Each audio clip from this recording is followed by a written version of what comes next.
Sultan Ibrahim's visit to Singapore began much earlier in the day with a ceremonial welcome. Aslam Shah with more from the Istana. A visit that reflects the excellent state of bilateral relations between Singapore and Malaysia. Singapore's Foreign Affairs Ministry adds that it also shows a mutual commitment to expanding ties. This event is also taking place a week before Singapore's leadership handover, when Lawrence Wong takes over as Singapore Prime Minister from Hsien Loong. The King later called on the Singapore President. His last visit to Singapore was 2 years ago in his capacity as the Sultan of Johor. Prime Minister Hsien Loong then hosted the King and Queen to lunch along with the delegation.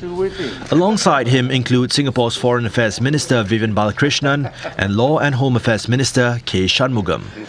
Singapore's Transport Minister Chee Hong Tat was also present with his Malaysian counterpart Anthony Loong. Separately, the King and Queen will be hosted to a meal by DPM Lawrence Wong.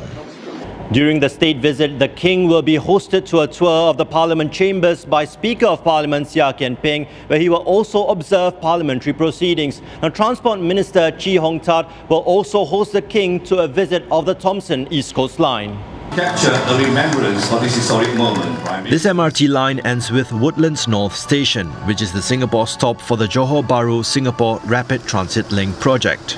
It is set to carry up to 10,000 people per hour in each direction. Earlier this year, it was announced that more than 65% of the project has been completed, with passenger service slated for 2026. Singapore and Malaysia have agreed to enhance their defence relationship through more interactions at all levels. Both countries have also reaffirmed their commitment to strengthen cooperation through multilateral engagements. And the agreement came at the 18th Defence Services Asia Exhibition and Conference in Kuala Lumpur, where Singapore Defence Minister Ng Eng Hen met his Malaysian counterpart Muhammad Khalid Nordin. There, the two men reaffirmed the warm and long-standing relationship between both sides and discussed regional security issues.